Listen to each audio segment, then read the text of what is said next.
Why, hello and welcome everybody. It is Pohx again. So today I want to go ahead and slightly talk about my build that I'm currently playing in Tree of Savior. And note, as a disclaimer, I'm not Korean. I didn't play on the Korean servers. I don't research anything. I go into games blind. That's what I do. So if you decide to follow this build, I would highly recommend for you to maybe research some stuff on your own, because my build is definitely not optimized. It's just something I came up with myself with my friends, you know? I'm a fair believer of your first character in a game will suck. I don't care what you do, it will suck. You know why? Because you suck. Your next character in your game is fine. It is the complete opposite of your first character, because your first character is the guinea pig. Anyway, let's move on. So, I'm currently playing a Paladin right now, which is under the Cleric job class tree, and I'll go ahead and explain the choices that we've done on the character. So I'm going to go ahead and press, I think it's F3 here, to show you guys what we've got. So we originally start off with Cleric. Actually, let me turn on some music really fast. Here you guys go. There you go, boys. Alright, so we originally started with Cleric.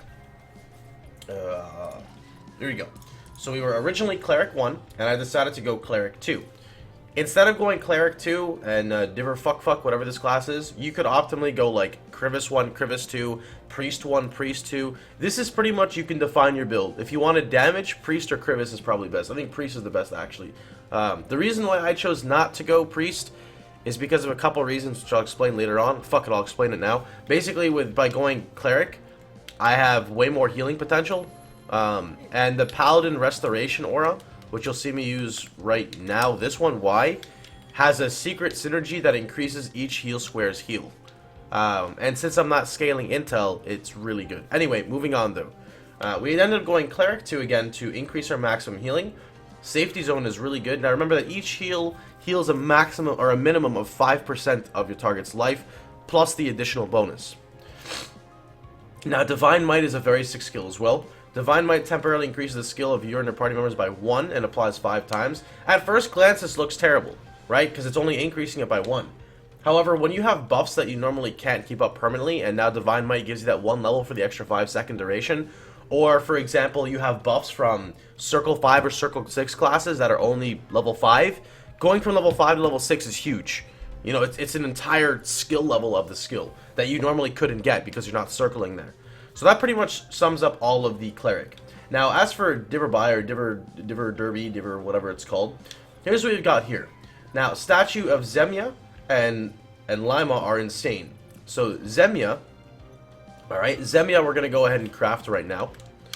Zemia, what it does is basically decreases the SP cost of everything by 12. If I were to go ahead and use my buff, for example, to show you guys before, check what it does. It goes up. Everything goes up plus 1 level. Now it's a flat reduction by 14. People might say this is shit. I would totally disagree with them. Simply because 14 flat SP for leveling, if you're actually in a grinding spot, you drop down the statue, it's just constant repetition of just shredding off. And since MP pots are kind of hard to obtain without the help of an alchemist, you know, like big MP potions, this is really good in my opinion. Furthermore, again, any world boss fights, any boss fights, any like quest bosses, any grinding zones, this comes in handy. But furthermore, this also reduces the SP recovery time. My Paladin aura increases SP recovery, so it synergizes, again, goes hand in hand. But it's not the main point of this class. The whole point of this class is for Lima. Lima is permanent 20% cooldown reduction to everybody. There's no arguing. I don't care who you are. I don't care what language you speak. 20% cooldown reduction in a game based around cooldowns is invaluable. And since nobody plays this class, I was like, fuck it, I'll play it myself, right? So that's what you have for, is it Zemia, or no, it's this one, which is B. Alright. So this is the 20% CDR statue. Then I have the Valkyrie, whatever it's called, which is a teleport statue, which is pretty nice, you know, like, you can basically just go ahead and teleport whenever you want with it. Just click it and boom. Or, you know, I may be getting some lag at the moment and I can't click it. Oh, there you go. And I have the ability to teleport, and I can teleport other people as well. So that's pretty cool as well. It's just nice to have. And again, I can always snapshot +1 it and get an extra teleport on it. The other one is you get Carve Attack, which is pretty nice. Carve Attack's pretty cool. Carve Attack basically gives me the ability to do piercing damage as a paladin, which it's pretty strong. I mean, on bug type monsters, I can probably hit for about 5,000 to 6,000 if they're weak to piercing with like the full skill. And it's not bad at all. It's, you know, 3 charge, overcharge. So that bug attack gives me piercing type. I'm currently using a sword, which is slashing type. And smite is striking type. So I can cover a majority of damage types with the exception of elements, which is nice. Next up, we're going to move over to Paladin. Now, with Paladin, number 1, you max smite. Half the max smite, done. Smite is maxed. After that, you go 1 point into restoration. Restoration gives HP recovery.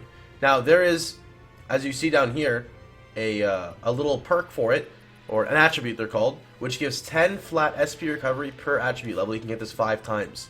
This gives 50 SP recovery attached to a level 1 restoration, which then gets scaled by the Zemia statue, which cuts the SP recovery by 5 seconds. It's pretty cool. Resist Elements is going to be a buff to your whole party. It increases elemental resistance. I have it spec'd with my attributes to nullify. I don't know exactly what that does 100%. I'm guessing it removes the debuff off you. I'm not too sure. But it also shreds enemy resistance, which you know, turns you into more of a support character as well, which is really nice.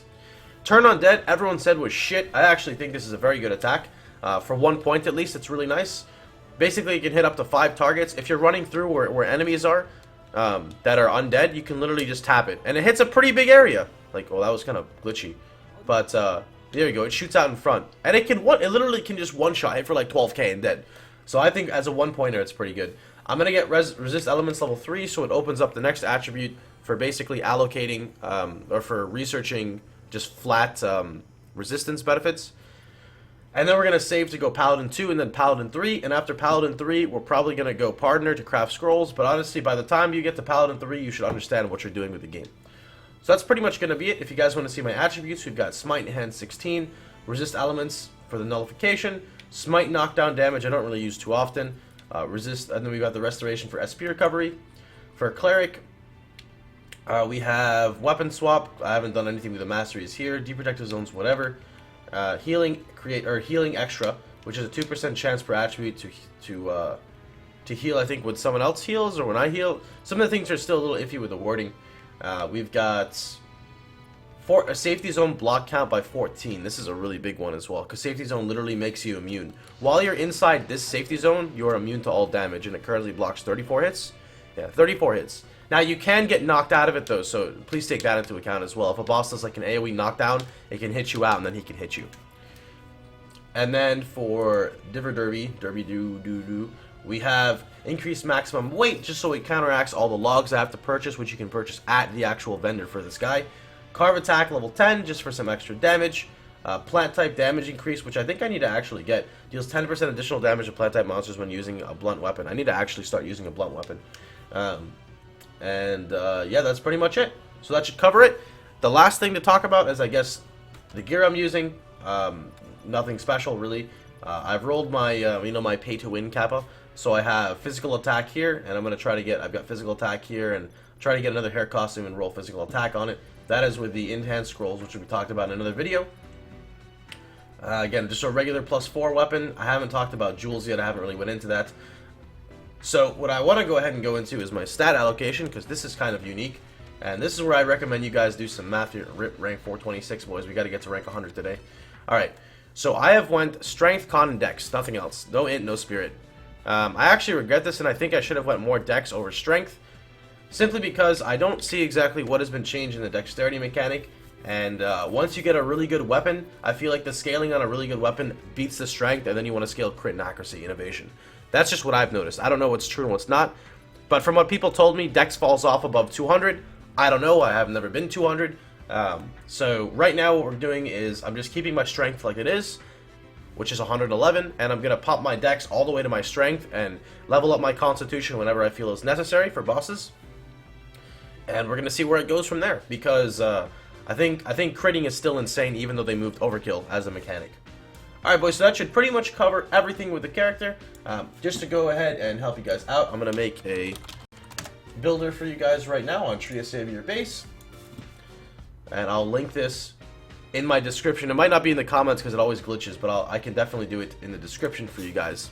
So, let's go ahead and go Cleric. And I decided to go Heal Max, Safety Zone Max. And however you want to distribute this is up to you. I went 3D Protected Zone, and I think 2 Cure or something like this. This is really up to you. Or just don't even put the point into Cure, but I did this just to get one of these. So then Cleric again, max heal, max safety zone, max divine might, and 1 point into fade. Perfect. Next up we have Dibber Derby, Zemia max, Lima max. However you want to do this is up to you. Go at least 1 point to carve attack.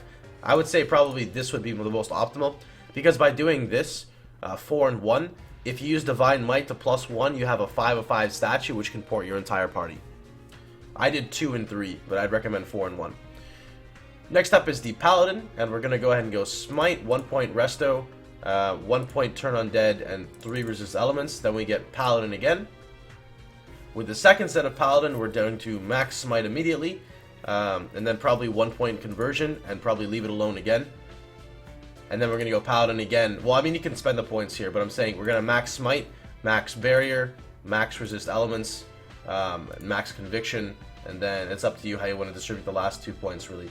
If you go into, you can go into Restoration, because there is an attribute to increase SP recovery, or HP recovery at level 3. That's probably what it's going to be, but this covers it. And this is pretty much the character. If you guys are going to try to bounce back and theory craft with me, I can't help you again. I know a lot of people seek information from me, but I just started playing this game. You guys got to understand that. I don't do any researching. I don't go to Korea, ask them for advice. I jump in, fuck my characters up, and learn from my mistakes. So this is literally all that I can give you guys. I'm sorry. So this is pretty much going to be it. Again, I will save this for you boys. It's going to be called the PJ Kipo Kappa Kippa HD Smite Pally. Alright? Now, one thing they forgot to mention is Conviction actually debuffs monsters to be hit by Smite 3 times. So Smite does triple damage with Conviction. That's what I've been told from my friends. So save. And then for Pohx, I thought you said he didn't research, Capo. Alright, this will be linked in the description, boys. So I hope you guys had a wonderful time. Hope this helps you out a little bit. And I will see you guys all tomorrow. Take care, boys. Thanks again.